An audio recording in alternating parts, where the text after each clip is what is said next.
दरम्यान मनोज जरांगेंनी वृद्धांना उपोषण करण्याचं आवाहन केलं, मात्र यापैकी कोणाही वृद्धाला काही झालं तर त्याला जरांगेच जबाबदार असतील असं भुजबळ म्हणतात।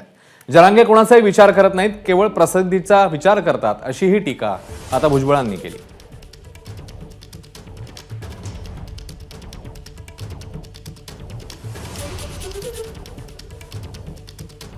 वृद्ध लोकांना, वयस्कर लोकांना बसवलं, एक तर त्यांना कोणाला डायबिटीज असतोय, हार्टचा प्रॉब्लेम असतोय, अनेक प्रॉब्लेम्स असतात आणि त्याच्यामध्ये ते उपोषणापासून काही झालं तर काय होणार।